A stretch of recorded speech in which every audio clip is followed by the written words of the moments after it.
So we're going to do a podcast on video, so a video cast. I've always called it that in the past.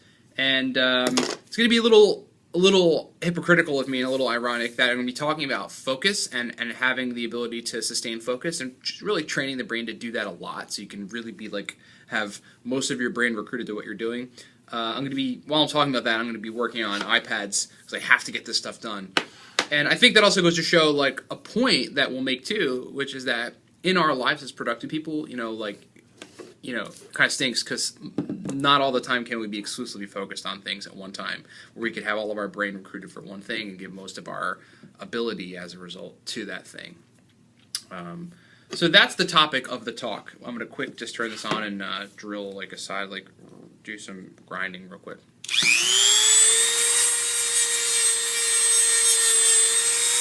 That's it.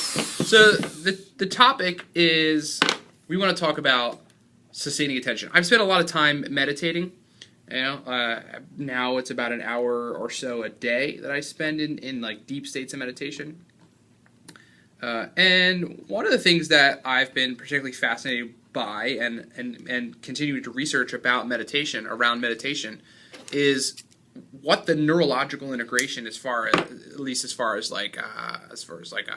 neurological anatomy or neurophysiology, what are the underpinnings of the integration that happens in meditation? There's a thread-like structure in the middle of the brain called the corpus callosum, which is responsible for information travel between both of the hemispheres, and perhaps that structure is enhanced. Well, we know science tells us that that structure is enhanced through meditation, but perhaps in the actual act of meditation, it is enhanced, information can travel more freely, etc. And that is a possible explanation neurologically for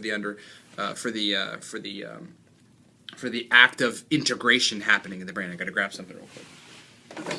So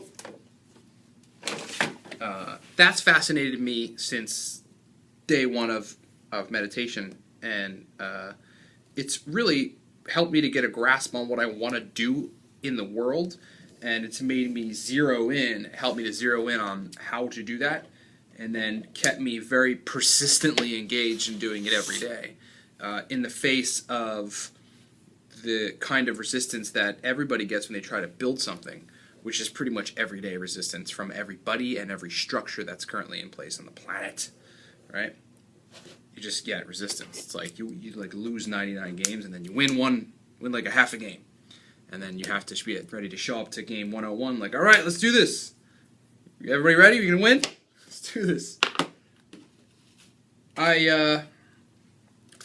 When I get into deep meditative states, right, and thinking about meditation and how it makes me feel, there's this neurological integration that takes place that I can then carry over for the rest of my day, or at least parts of the day, and be more productive and get a lot more stuff done. It's pretty amazing. And it makes me think about everything that I do thereafter, besides right now, of course, which I know I'm being hypocritical, but I have to. It makes most things that I do me very consciously trying to prevent attention fragmentation. So I'm trying to prevent being fragmented in my attention and having my brain be focusing on a lot of things. I hate open fires burning in my head. I think it's a big deal. It's a big deal for distraction. Like, it's a big distraction to have open fires in your head.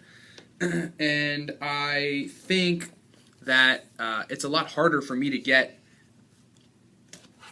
have a holistic focus and for me to feel happier and feel better when I have open fires in my brain. So I think it's an important thing to think about throughout the day, how you can both like decrease the amount of fires that open up, which are just like thoughts of things that happen that just sort of stay active in your brain, and then also learn how to stomp on them or extinguish them or lessen the severity of thoughts that are still burning in your head as you get them and through multiple points throughout the day, like intaking breaks, meditation breaks, yoga breaks, walks, get some sun, go drink coffee, do something, or any other way that you can deliberately try to close loops. Let me just do this grinding thing real quick.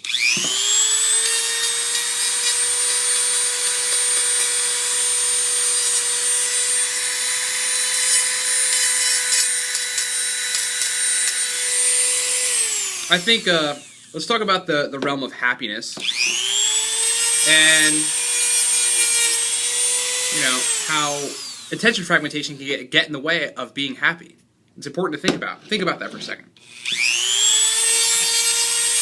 If you want to be happy, happiness is a neurological thing. You know, in your brain, being happy is the thing you do with your brain. It's certain chemicals being released. It's certain thoughts happening. You know, it's attention being focused on things that make you feel good, things that you maybe appreciate in your life, like things you think you value, things you can be grateful for, etc. And when you are fragmented in your attention, it's really difficult to do the mental act of being happy. It's hard to be happy when you're fragmented. You can't. It's like being happy is a singular thing. It's an exclusive, focused thing. And to really get the full effect of happiness, you need most of your brain kind of contributing to that. I mean, you need more focus and being narrowly, which is really holistically and widely and broadly engaged in the act neurologically of happiness, of feeling happy. You know, you need that. So.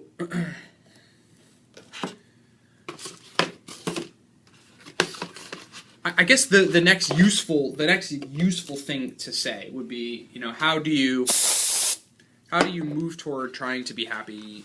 How do you move toward trying to have exclusive focus more and having a brain that does not get sidetracked and does not get disrupted and really set off in this motion of attention fragmentation frequently throughout the day? And I think the way that you have to do that is you first have to know what that feels like. And the best way to know what that feels like is to spend some time trying to train your brain to feel what it feels like to be totally integrated in something. So, like, I do probably about sometimes 30, sometimes 40, sometimes more minutes of just kind of sitting down, like Indian style or something, like in a meditative kind of posture, and trying to, with my eyes closed, sit and just clear all activity and get to a place where I can actually have most of my brain in one place, like, you know, not fragmented, no thoughts going on, no things going on, you know. I don't necessarily refer to that kind of mental training because you're actually trying to train yourself how to do it as meditation, because meditation has all these silly connotations, and that's not what we're really doing here. You know, so I think getting yourself to understand what it feels like to be exclusively focused on something and to quiet everything else down, and really after that to gain control of your brain, to be able to integrate it, which is what happens after you spend some time deep in trying to relieve yourself of concerns that you have, relieve yourself of thoughts that are bothering you or active at any capacity in your brain, and you get to the core of your functioning in your brain, and the core of being conscious internally of yourself, your body, your breathing, you know, your heartbeat is a good thing I've been experimenting with lately, like connecting the brain with the heart and like feeling the beat. And then being totally integrated with that, like internally conscious of it. It's a really powerful thing. It's very restorative. It's like, I think I'm able to like turn on restoration by doing that quickly. Like I get restored after elements of like periods of being burnt out from being in a business, running my business or building my next company, or being somehow overwhelmed by things. And we were restorative through that connection with my heartbeat. And being able to train yourself to do that is a really important thing. So knowing how it all feels is how you then think about moving forward, how to be in that state more, how to spend more time in that integrated state. And when you do that, like what you find yourself doing, what I have found myself doing, is I found myself driving, right, and thinking about something, and then being like, wait a minute, if I'm going to think about this thing, I need to think about this thing exclusively. I need to talk about it. I'm always talking to myself. You know, I spend most of my time, not most of my, that sounds weird, but I mean, I spend a lot of time talking to myself, right, because I got things to figure out. And, I was thinking to myself, like, if I'm going to talk about something or try to hash something out, I want to focus only on that. And I want to get deep into that, right? I don't want to start thinking about, like, I don't know, any number of obligations I have, bills I have to pay, problems I have to contend with, fires I have to put out, etc. I don't want to deal with any of that or think of any of that. I want to think of one thing and put all my attention to that. And I've been doing that, and that's been really pretty amazing. How to do that, and to do it constantly. I think also when we think about flow states and getting into good states of integrated focus where you're starting to be happy and you feel good and a lot of your brain's recruited towards something, a lot of flow states come from this place of exclusive, non-fragmented focus. One of the only ways like you can really get into flow is if you're doing that.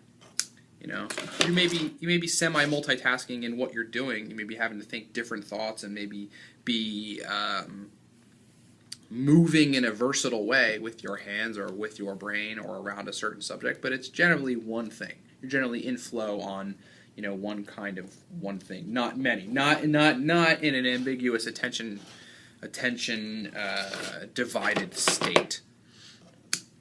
So, like, if you want to get like a lot of things done, like you want to go change you want to go do some sort of cool upgrade to your website, you want to make it look better, rebuild some parts of it, or you want to reword some of the stuff on your website, or you want to spend some time rebuilding your resume for a job that you're going to get, or building the case that you should get a promotion in your job, or focusing on a marketing plan for more money and more results in your company, or focusing on the launch of your new company or whatever, then the idea of really being able to mentally, like, this is the thing, are you able to mentally exclude everything else and only be focused on whatever you're focused on? Point is, you train your attention really well, train yourself to be able to have exclusive focus on things and to mitigate that fragmented brain or minimize it, then you will be times more effective in being able to achieve things and to get things done and to solely be focused on the things that matter to you in your life around getting stuff done. So